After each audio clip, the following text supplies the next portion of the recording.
So here we are again, episode 2 of Kilmarnock Rewind, and we've kind of upscaled our surroundings a little bit. You better believe it. Good time. Yeah, we are recording at the Kilmarnock Inn. Big shout out to Sean Donahue for providing the space. We appreciate it. And what better place to talk about history than a restaurant and inn devoted to presidential history. Exactly. Probably one of the most historical buildings in town, and it's such a special place. If you haven't tried it, I recommend that you come. Well, the food is excellent. So tell me a little bit about the building. Well, the building's been here since the 1800s, as I recall. I don't know that much about the history. It's one of the oldest buildings in town, not the oldest. Right up in with the museum and Clifton, which is just down the road here, which is indeed the oldest. I can remember this, I think we mentioned this in the other podcast, that during the fire of 52, this was where my grandmother was. I was a Mrs. Turner that lived here, and she was an invalid, and rather than to spend nights with her. This is where she spent the 52 fire. With the wind, and the wind was blowing right at her, and I'm surprised it didn't have to. Kind of like today. I mean, Yeah, right. Today is really. Very much so. Yeah. But this is certainly indeed the place to talk about history. Well, today we are going to go down your memory lane because I wanted to talk to you about what it was like growing up in Kilmarnock and the surrounding area. Because I'm sure it was very different than the way it is today. Oh my gosh, yeah. Well, you know, I had a Kilmarnock address pretty much all of my life, but I grew up in a place called Block Point, Virgin, now they call it Indian Creek. We had a post office there, and postmaster would be on duty. If 3 people came to the building, you would have to stand like this because it would be full. It was that small. Mm-hmm. It was named after Admiral Bird. So the mailing address at that time was Virgin. And when that post office was in there, we all became Kilmarnock. So I guess I could say I was something to Kilmarnock. Yeah, there you go. And here's the problems of living there that I didn't realize, because I grew up without inner running water, no paved roads, no electricity. King heater, they call it for heat in the summertime, in wintertime, and no air conditioning. But the way our house was built, we opened the front door and the back door, and it was pretty much straight through, and it was a cooling unit right off the water. Yeah, the architects, compensated for that. Exactly. Now, the reason I say we were not rich, but we weren't that poor. The fact that we didn't have any electricity, water, or paved roads because it wasn't available to us. We went right down at the end of the line. It's still at the very tip end of Northumberland County. And we just wasn't available. You know, I honestly don't remember when it became available. I know sometime during my school years it became available. And it was a switch and the lights go on. We still had wood stoves. And so in my time there, we critically, I guess critical is not the word, we were indeed poor to some degree. Father worked at an automobile repair shop early on, then he became a crabber. Then he did both. My grandfather, that's all he knew. Hand me down, he was a crab, a oyster, fish, all of that. They would spend their livelihoods doing it, and they loved doing it. And if you questioned it, well, it would be, we got salt water in our blood. Oh, that was what they would say. So it played it okay. I found out that in helping them, the little bit that I did, that they would force me to go, so to speak, and I didn't want any parts of it. It was hard work. It was dangerous work. It was. You could be standing right in a calm piece of water. A ship was going up the bay. 15 or 20 minutes ago, here comes a rogue wave of that ship, and the water is calm, and all of a sudden this wave is coming at you. And you're standing, so you can knock it off the boat. And you don't see it coming, you don't hear it coming. So it was tough work, hard work. You know, we had a garden, we ate from the garden, we ate seafood, we thought we were eating poor because we didn't have the fancy stuff, but my gosh, look at what we had. We had crabs, oysters, fish, and the best kind, and obviously fresh. Fresh out of the water. Fresh out of the water. We'd always run down to the dock with my grandfather, come fishing his nets. And he'd dump them all in the skiff, and I always like to play with the sugar toads, and you probably don't know what they are. No. They call them a pup toad, and if you scratch their stomach, they swell up like a balloon. And we always threw them overboard. Then a gentleman named Carter Keene opened up, he had a canning shop over a factory over in district. And he realized, he must have kind of peeled one day, that was easy to do, that all they had was one backbone. They were delicious, the meat was sweet. We started marketing now they call them sea chickens. I think you can still get them, but they became very popular. And the fish that my grandfather was throwing overboard was all of a sudden becoming the fish to eat, because I hate picking bones. I hate to get bones. But they had one bone. Have you ever had that? No, I haven't. I think you can still buy them. And around what time? Time frame was It this? should be the time frame Yeah, year back. when he discovered that.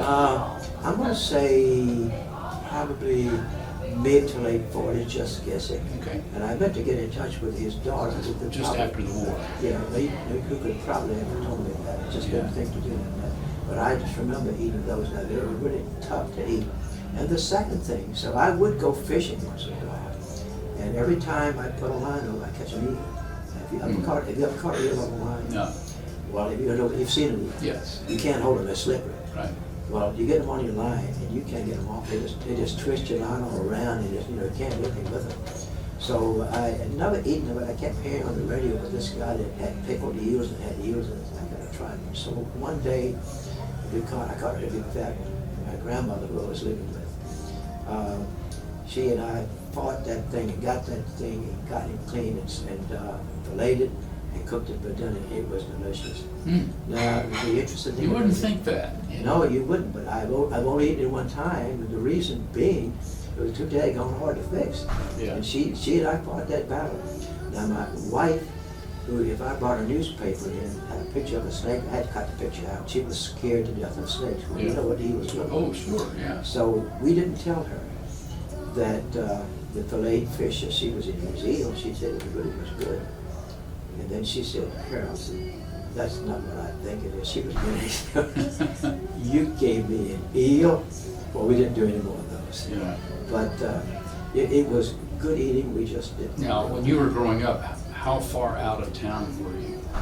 About 4 miles, 3.5, 4 miles. Say just where I am right now. Now, Yes. and so, how would you get to town? Would you walk? No, we would drive. Okay. We had cars. I mean, it just we just had dirt roads for probably the first mile. The paved road ended at the post office, which is near where the country club is now. Okay. There was a wicked turn there, and it was still a city old road. And, many times he'd had accidents, and I remember one in particular that I don't know how we knew about it, but we all ran up there, and the young man had missed the turn. He was in the car. He was thrown from the car. He wasn't injured, sir, but the car was laying on his arm. His arm was just kind of cut open, and gasoline was leaking.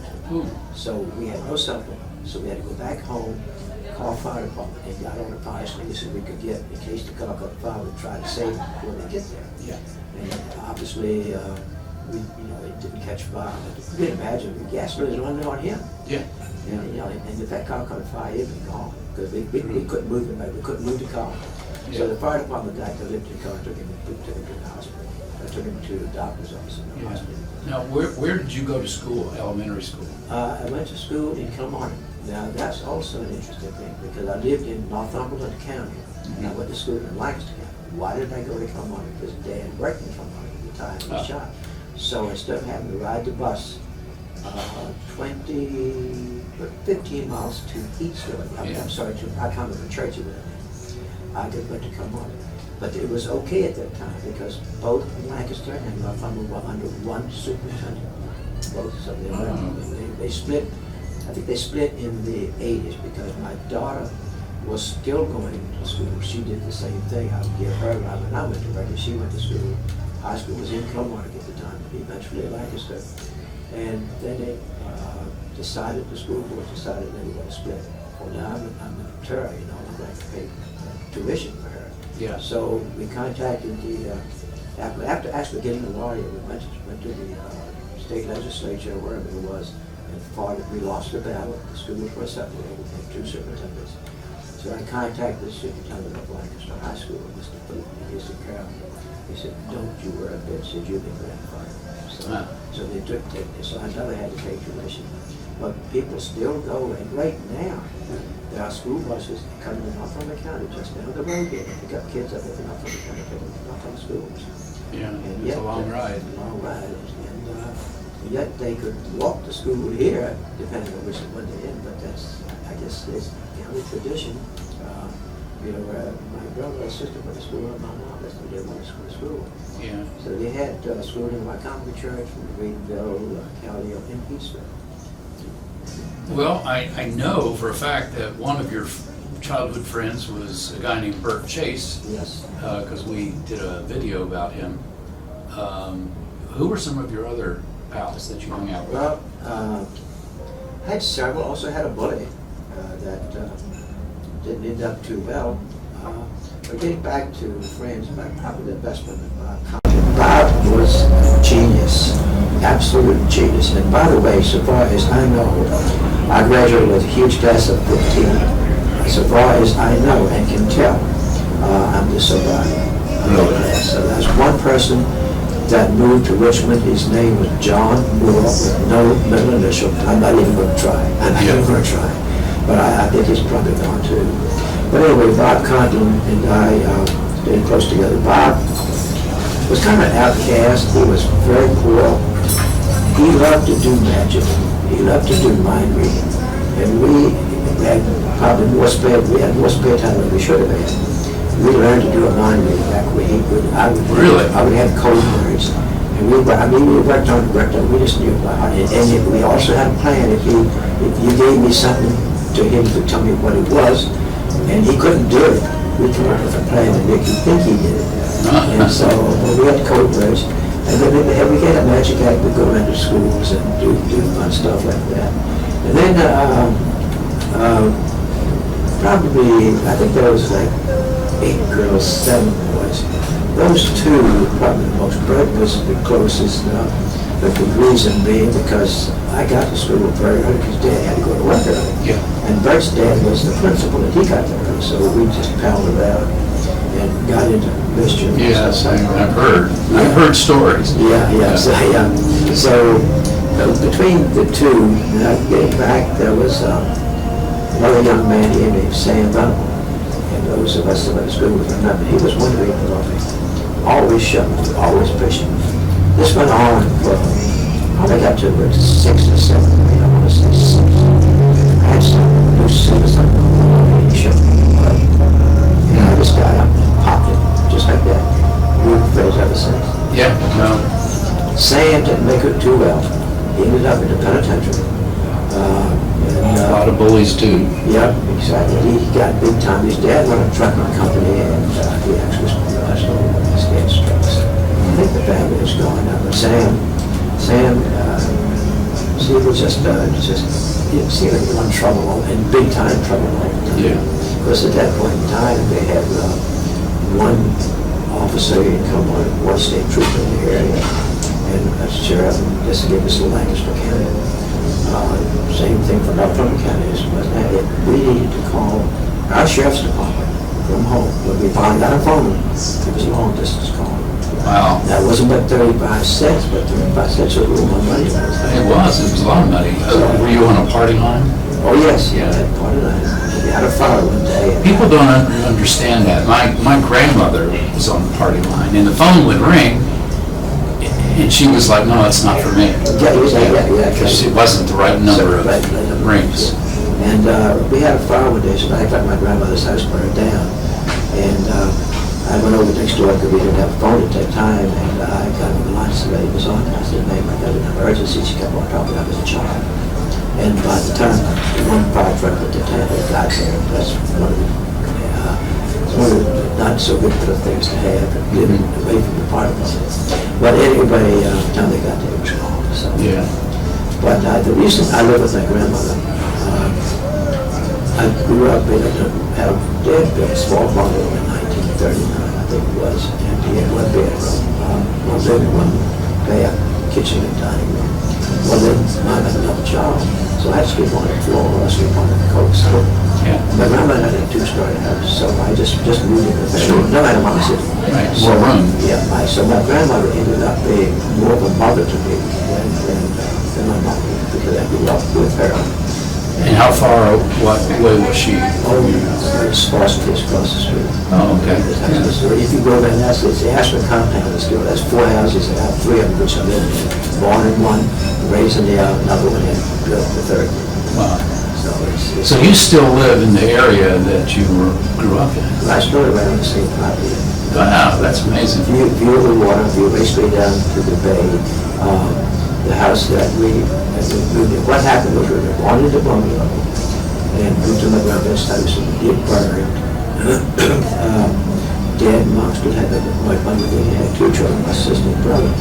So what they did, they built a home in place of my grandmother's house, a bigger home, and my grandmother moved into the smaller home. So that went to well. So I still, I went all over this and I'm finishing years of school here in the larger house. My grandmother lived by herself. Yeah. But we were all still linked together. We call it the Ashburn compound, like the Kennedy compound. Yeah. So that's basically- Well, Robert Booth's family in Northumberland County, they had a compound on Monday Point. That, I guess they still do. Yeah, I remember him. He sold real estate. He sold real estate, and his son Robbie is, selling real estate Right, now. right. So, Yeah, it was, I just wish, because I can remember coming into Henry's Creek. Henry's Creek is right off Indian Creek. And I think we finally discovered, kind of getting away from what I'm saying, but we finally discovered who Henry's Creek was named for. No one knew. So I manufactured Henry the Pilot. I said, that sounds exciting. So we called it. So then I realized one of my, actually, Gary Jenkins that does research for us, he came up with the idea that Henry Creek discovered the flooding in Spain and in that area. He's pretty sure that Henry come out together. So anyway, Henry's Creek, as you come into Indian Creek, you turn off to the right, you go into Henry's Creek. That's where we live. So we were born and raised on Henry's Creek, still live there. yeah. And my son, but go ahead. Well, I was just going to say that, you and Steve Bonner did the walk down Main Street, remembering the businesses, and so we've kind of covered that territory. But I'm wondering, because you had mentioned in passing, that, well, I worked there and I worked there, and so you worked at a lot of different businesses on Main Street, didn't you? Yeah, I did. I never even realized I started naming them. Yeah. And the interesting thing about that, I'm going to tell you this, because this has come back to somebody had a day and that's so it was, we would go to school, but we were always home, by the dog. We didn't have anywhere until I started driving. But in the early days, grandmother and grandfather would get in the car and go up to the shopping on Saturday night. Parking was straight in. And so you would be one, 2 people, you'd be the person to walk up and down the street, up and down the street, up and down the street, or you'd be the one in the car looking down with people walking up and down the street. And what we would do, we would go to the movie for 35 cents. After the movie, we'd go into the drugstore, get a soda, like a chocolate soda, something, ice cream, something like that. Pick up the Sunday paper that was there, and go back home and turn on the Battery radio, and listen to Cincinnati, Ohio. Wow. The radio station in Cincinnati, we got them I out. bet it was WLW, it was Clear Channel, 50,000 watt. I don't know, but it Covered much of the country. Loud and clear. Yeah. And that was our Saturday night when I thought loved country western music. Our radios had these huge batteries in the radios. I remember that. So, what I was getting at, all up and down the creek and the docks, all the docks had working waterless boats, all of them. Now, there isn't one. All the docks have boats, yachts, but you don't know one of those. Yeah. They're up on a lift. Yeah. And some of them, including my brother-in-law's right now, never comes down. They stay right there. He takes it down, gets it cleaned up for right, and then all he ever goes and over across the creek. Might go out once a year. Wow. I don't know why they keep them, but every one of them now has got that type of book. There's no one in our creek, Emma's Creek, that has a fishing. Well, that's kind of the story of Chesapeake Bay, isn't it? Yeah. The next creek over, which is Barnes Creek, if you come into like a road, as you come from Indian Creek to Henry's Creek, up to your right is what we call Barnes Creek. That's actually to the right is an island. We just call it the island. It's called Broad's Island. And there's a bridge across it, and they're building houses out of there. And they got two problems. It has been known to flood the entire island. It has done it in recent years. And secondly, they got plenty of mosquitoes. Well, It's that's not a good combination. no. A few years ago, an airline pilot retired there to go to Ashburn. And he would take off. He was an airline pilot. He flew directly against a small plane. But lo and behold, I guess probably 7 we had a big truck bust down in Irving. And we didn't know this was happening. But we were stepping out, we had guests at our home one night. It was kind of a coolish night. We didn't have the air conditioner, I had the doors open, and a plane took off in the night. And I said, that's not wrong. They said, I take off now, we talk all the time. I said, no, they don't. I said, there's no lights on that field. Yeah. Well, we found it later on, one of the perpetrators had escaped down there, got the plane through the collar, and they got him. But he had his plane there, and he took off. So the guy that was the pilot, he was suspected of running drugs and stuff, but I don't know if this was the case or not. I think he ended up getting dementia when he did crash. And that was in the 70s. Yeah, probably 70s, maybe 80s. It's kind of hard to say, closer probably to the 80s. Yeah. But the island is inhabited there by a few people, Jones Fellows, Texas Oil Mill, the other is the company of it. But he's had to leave with the hurricane because the water just comes up and takes it, like very much like Tangier Island. It's low land. Yeah. Now my grandfather, again, everything water. We had a little shanty over there. He'd go there and shuck oysters. And I'd put them in pint and quart jars. And he would go down to Whitestone Beach on weekend, I think Saturdays, and sell them to the beachman that served. That's how he made his money, selling fish, selling oysters. There would be buyers that would come to his place.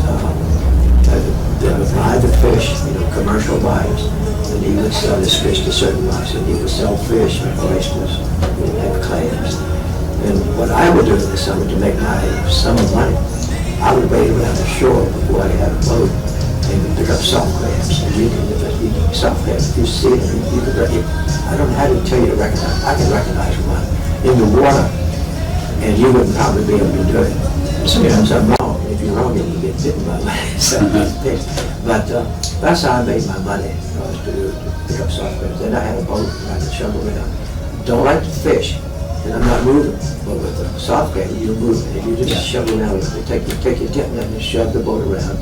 You look at the crabs. There's certain places they hide. And one that's just shedded, you don't pick him up in the net because you can kill him. You just reach down and pick him up in your hand because he can't move. He's so soft. They get hard pretty quick. So you see this, what I used to love to catch is see the shed here, and the crab sitting here. If the water's shallow, just reach and put him in water. Quickly put him in the water and safely so he won't get hurt. Because sometimes you'll kill them because they're so soft. And once they get hard, they can bite. And there's also what they call doublers. I know you've seen a doubler or not.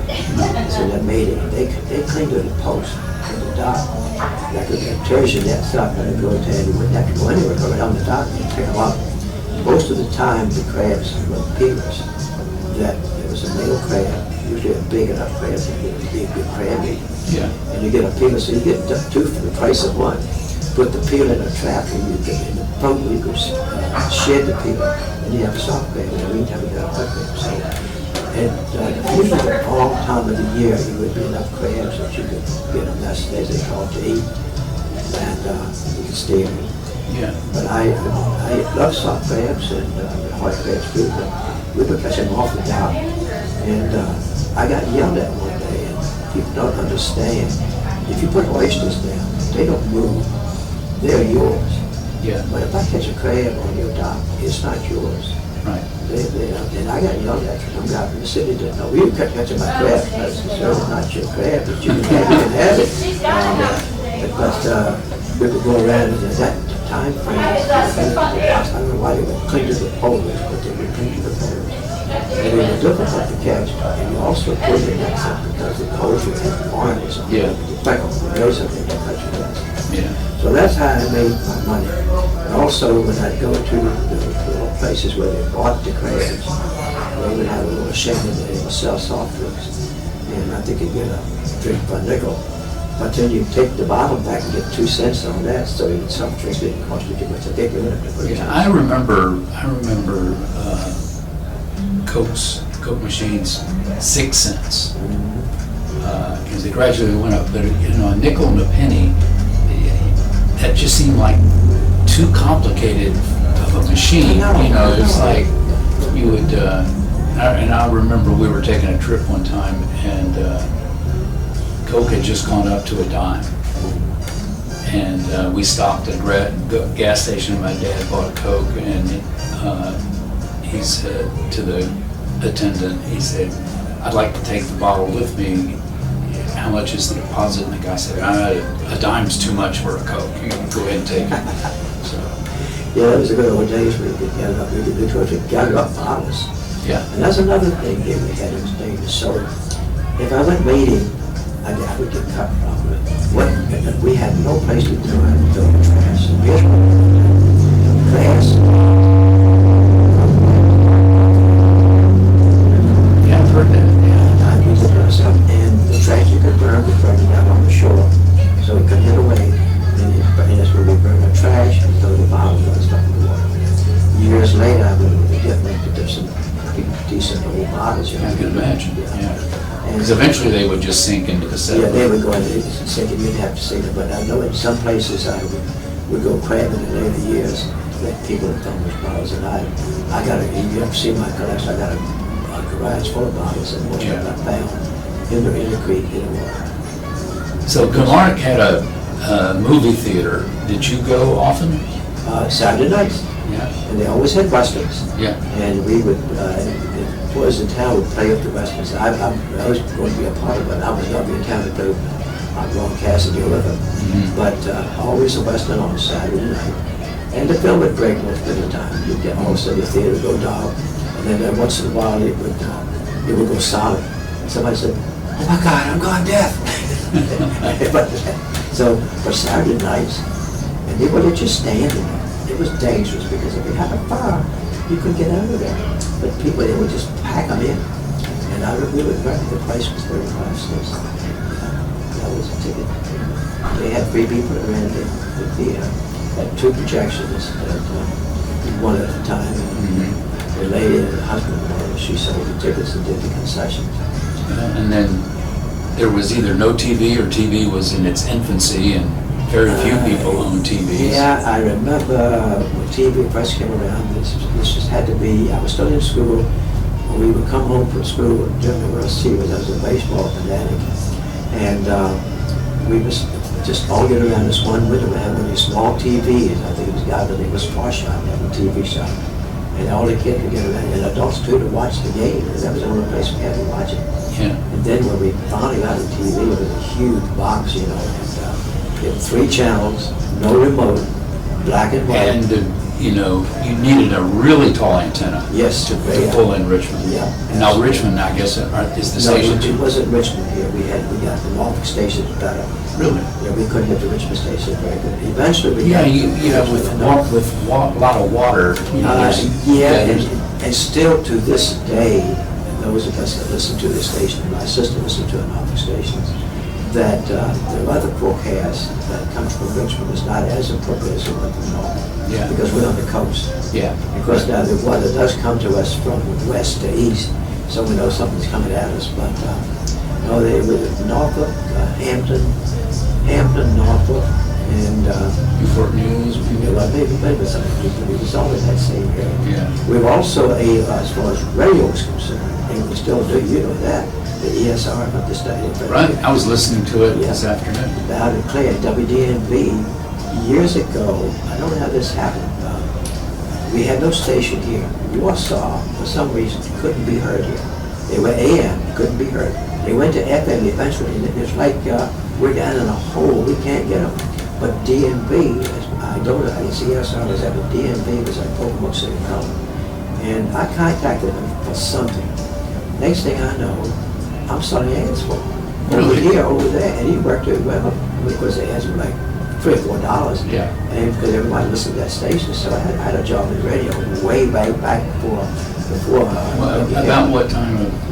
This would probably be, I'm trying to think, it was prior to service. No, it's going to be 50ish, maybe late 50s. I'm not sure which of the government service that was. I think it was after I came out. But it was a fun job. We had a festival. They sent the DJs over here, and they paid people just, oh my gosh, here's the guys here on the radio. It's famous, you know. Yeah, it's a celebrity. It's a big deal. So we got involved with a guy named Johnny Walker. That name told me the bell to you in just a minute. I didn't know a lot of disc jockeys named Johnny Walker. This was special. He was a DJ, but basically he sold ads, and he had a daughter that I just had cancer. She was sick. We brought her without a date. So now we would go from store to store, and it was the real Johnny Walker. So he helped us sell ads. So years later, a few years later, there was this big spy ring in Norfolk. It was the Walker family. I never ever thought, never put it together, even though they mentioned the name. They got to. Is this like in the 80s or 90s? I think it was. Yeah, I remember that. Yeah, he got his 2 sons. They were both in the Navy. They were arrested. Yes, I remember that. That was national news. And it was national news as a book. I got it at home. And so, several years had passed. I never ever put it together. So we're having a reunion in Pocomoke City, and I'm invited to a picnic, cookout. Everybody's put on to the station. So I went over there. I said, "Where's Johnny?" "Where have you been?" I said, "I've been over there." He said, "Johnny went into the house in seclusion, doesn't know." And he died and never came back to the house. He was so embarrassed because being a public figure. Yeah. And his 2 sons, not 1 but 2, Yeah. had been convicted and were jailed because of spying of all the things. Yeah. And I never got to see another son again, and I felt bad. But for some reason, it was a common name, and I just didn't think of anybody I knew, even though they connected them to the Eastern Shore. Yeah. And my understanding is I don't think WDMV is still in business. I think they are. But ESR is, and became friends with them by working at the station over here, because when they sent a basketball team over, they still didn't coming over. And coming over, and during the broadcast, we broadcast for them. And Charlie was kind of an entrepreneur. If you want to go back into the 50s and see what the 50s station looked like, that's what it is, this family lunch. So he couldn't get hooked up one day with us. And he has a marina right on the shore, and this is almost directly across the bay. So there's nothing in the way. That's where you hear those stations. So really, yes, right. There's nothing in the way. So we knew he was having trouble hooking up, but we had a broadcast. So he took his car, went down to the shore, turned the radio on, put a mic to the radio, and got it back to the station that way. So I said, that's high-tech stuff. That's high-tech stuff. Well, on the subject of radio, you mentioned WKWI's anniversary, the 50th anniversary is this year. So it came on the air in 1975. Correct. Do you remember that? Was it a big deal? Vividly. Well, I remember it was a muddy deal. We had Ray, Mrs. Laddie, and Dean and Mrs. Laddie, who got the station along with, I can't think of the name, was a lady, concert pianist in D.C., Pat, not Pat Benatar. Can't think of the name of the moment, it'll come to me. But there was the backers, and the 3 of them got the station open here. And Dean wanted me to, because I had sold ads for WDMV, and I'd continued to sell some. And so I had experience, and he wanted me to help sell ads. So I came on board as just selling ads. And the day we finally got open, it had rained, it was muddy, because the ad was all freshly done. Sure. And Mrs. Dottie was taken to the station to the roadhouse. She got a roadhouse around. Let me tell you this, and they might be listening, they might hear this eventually. She was very conservative. They were a very conservative station, and Dean would do the morning show. And she would, just to give you an idea, she would put up pieces of paper, bills and stuff, and staple them together using scratch pads. She was very conservative, and that probably reason it was so successful. But by the same token, when they had a cookout, they had a specialty for the station employees. It wasn't any hamburgers and hot dogs. It was steak. Oh, wow. Best steak. So they served conservative one part. That's very unusual in radio. Oh, yes. I can tell you from experience. I've never met Dean, by the way. Had you ever met Dean? Did you ever No. meet him? The system is under new ownership again. But Dean and his wife, Mrs. Adams, we really would have never seen him. But he was the founder of that station. He came from Indianapolis. And she, I think one of the reasons, when they were at WNNT in Warsaw, and they wanted to open a station down here, and I think the fact that he came here rather than going somewhere else to begin with was because she was from Southern Virginia. He wanted to be close to her. And I think that they got married at some point in time. I have a memory. I was working at Associated Press Radio Network in Washington, 70s, and I believe WKWI was an AP radio affiliate. I think you're right. And I remember one night I got a call from somebody from WKWI. They were either asking about a story or pitching a story or something, but we got into a conversation, and I said, Kilmarnock, Virginia, I've never heard of that. Where is it? And he told me, he said, oh, you should come down. It's great, you know. And so eventually I did. And here you are. It took me a while. You found us. Yes. Dean was a good promoter of the town, and we had some good moments. So I really don't know how this all evolved. Somewhere along the way, he was always sports-minded, very sports-minded. He wanted to do some coverage. And I don't do football very well. I don't do the game all that well. And baseball and softball was not an interesting game to broadcast. It's a boring game as sports go. Yeah. So he picked up basketball, but I would go along with him as his color man because he was going to broadcast the game. I wasn't doing that. Yeah. And it wasn't any reason. I guess he just thought I couldn't do it. I didn't have an experience in doing it. I didn't have experience talking to it. I didn't do the ads. I just brought the data ads. Yeah. So we started doing a few games, and we ended up having double hitters. Well, Dean still had the morning show, and he had to be on the air by 6 o'clock. And when he talked 2 games, he was hoarse the next morning. So I got to do the second game, so that's how I got started. So Dean stops doing it, and Tom Davis steps in, and so I kept on going and Tom and Demetrius. And I had several different partners that broadcast, but there was one in Richmond that you may have heard at BCU, and one of the stations was Brianna Fish, came from Richmond. He got during the baseball game, the baseball team in town. He also did BCU until they got their own things changed, and things changed, but had the opportunity broadcast-wise to go playing and stay to it was a lot of fun. Yeah. Enjoyment. First with Dean, and I moved up from there. So Dean got my start in radio here, but I had some kind of a taste of it. I'd just been called to sell ads for a station over in Maryland, which sounds strange right now that people here would advertise on a station in Maryland. Yeah. But that was the station that people listened to. As someone who has lived his entire life here, I think it's appropriate that you're president of the Kilmarnock Museum.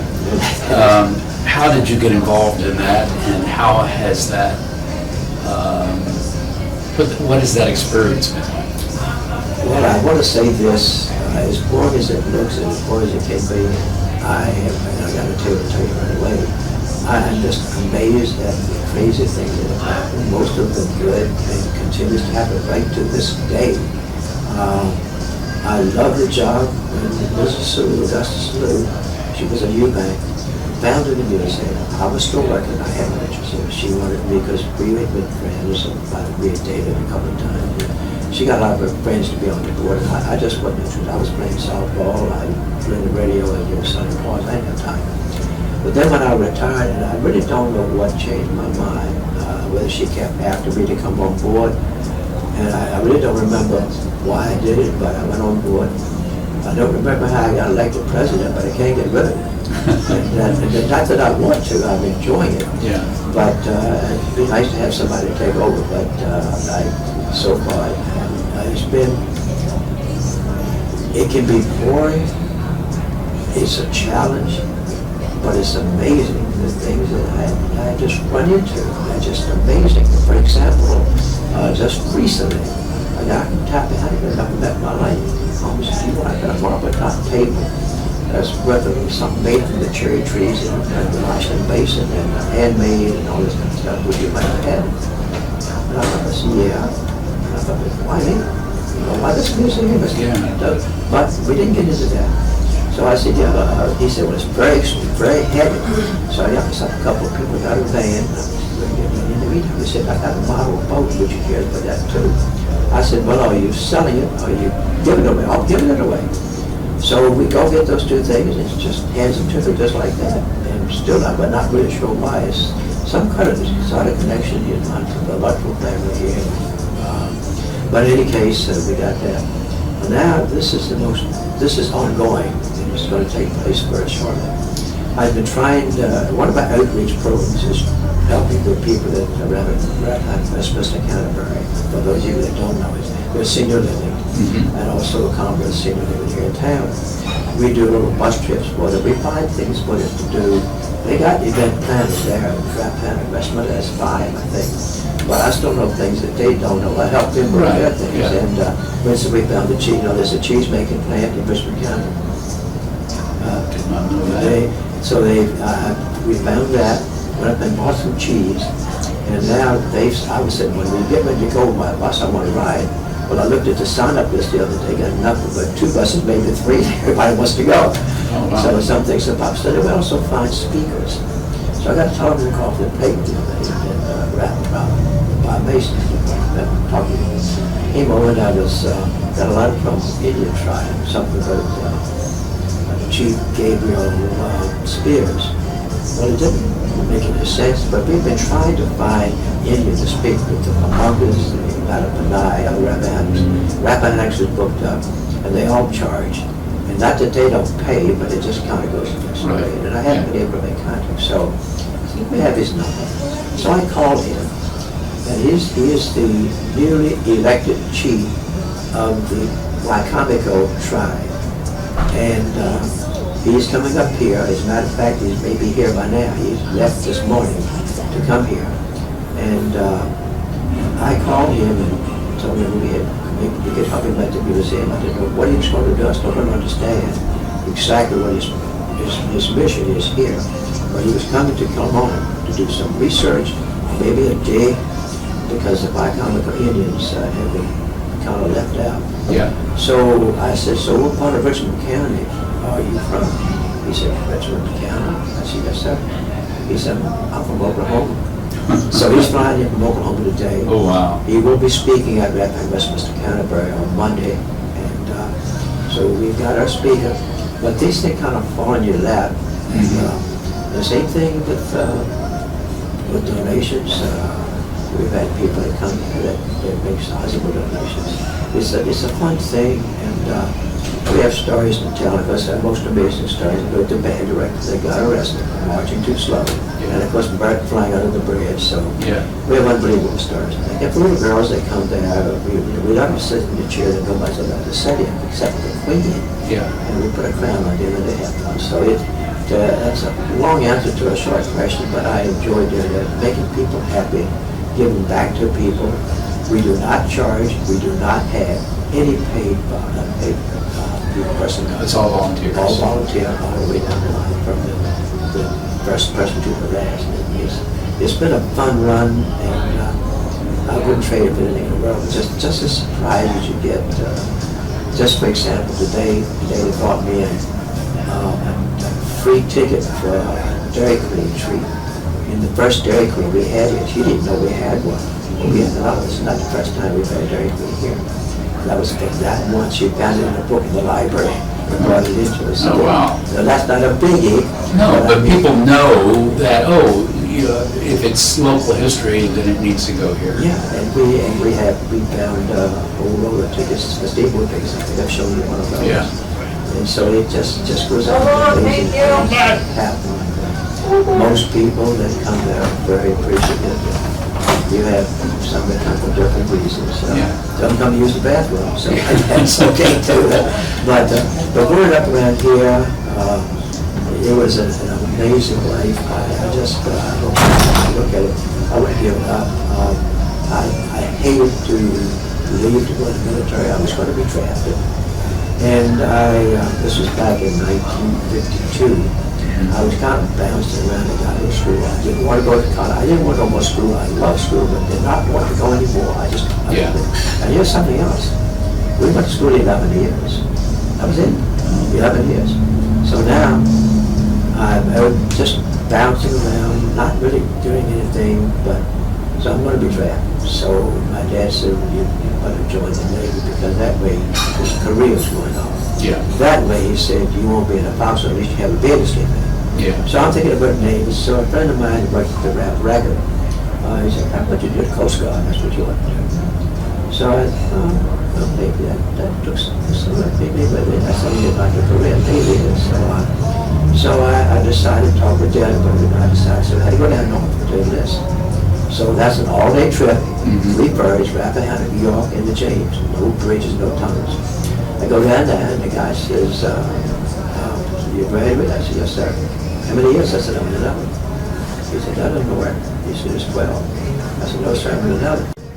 He said, it's 12. I said, I told him I was smart, but he really didn't believe that. I had to come back, get my diploma, go back down there again the next day, present my diploma, and I was indeed a graduate in 11 years, and they did change that. So. And I was, I'll tell you, when we finally got to boot camp, never had forgotten the first word. He said, all right, you bunch of, you know what, people, you know exactly why you're here. You know, you're dodging, you're a bunch of draft dodgers. What are you, that's you know, why you're here. So we went downhill from there, but it was easy. I got to do what I wanted to do, so I liked it too. But it wasn't me, I just got to do that for 4 years. Yeah. I got to fly search and rescue. It was rewarding work. Loved to fly, I still do. And I don't fly the plane, by the way. I'm a flight crew. And you get extra pay. They call it flight pay. And the Coast Guard in the planes, we call it hazardous duty pay. We were flying World War II stuff. B-17s and PBMs. And we finally got a new plane just before I got built by the company. But that's pretty much my life. And then after I came back here, I gave myself a month's leave. I kept up and saved up a leave, so I had a month to find a job. That wasn't anything. The town was quite small. The only thing I could find to get my hand dirty was the printing press at the Rapid Record. That little big printing press. Yeah. So all I found. And while I was just hanging around waiting to go back, I got a call from one of the salesmen up in Vienna. She said, "Look, let's see the press." I like that. I grabbed a shirt, you know, but my hands dirty. And I found it didn't pay a salary. It was, I think it paid a small salary, but it went through the GI Bill to learn how to sell a car. And you bet you go to school to learn how to sell a car. So that's what I studied. And I had to go to school for about a month or 2. And I started that, and I stayed there 41 years. Wow. And I like to work there. It gave me the chance to form the softball team. My life's desire to play softball. I could go anytime I wanted to. The sales manager didn't like it, but I said, I'll see you Monday. And wasn't getting paid a salary, so I could do it. As long as somebody knew I was going, I didn't just leave. So that pretty well, I think that pretty well brings it up to today. I think so, and from just your description, and the viewers can see that, Kilmarnock, even, maybe especially, back before, during, and after the war, when things seemed so we might say primitive. It was just so enriching and It rewarding. was. Saturday night was big in Kilmarnock. I remember the blackouts where we had the black, and they had to paint the windows black. And I remember that stuff being rationed, you couldn't get flat tires. And, Right, yeah. It was so many things, but it didn't affect us because we live off the land, we live off the water. And it seems even now, if there's a major emergency, there's a gas shortage back in the 80s and 90s, had a gas shortage. The time it really got here, it was over in the nation, so we didn't worry about it. Yeah. It never really got here. Yeah. So we're slow catching up, but I think that's not necessarily a bad thing. I think it's just a small town thing, and you know most everyone that knows you don't know you speak to anyway. Most of them speak back. Yeah. But I wouldn't live anywhere else. And I can tell you, you found us. It's Yeah, the best yeah. place in there. Okay, well, it's been great, and let's do it again. Absolutely, and we may come back here maybe to find another place. Yeah. Well, I kind of like it here. Yeah, it's good. It's going to be a good place, and thanks to Sean Donahue. He's not here, but I called him. He said, you checked with Kim, I think it was, if they're not playing mahjong there, you can have the room. Okay. So we didn't have a choice. We had a choice of today or tomorrow to play tomorrow. So and that was free of charge. And hey, this is a great place to come. Kilmarnock's a great place to shop, eat, play, whatever. Ever the promoter. Absolutely. That's I get paid big bucks for that. All right, we'll see you. Take care.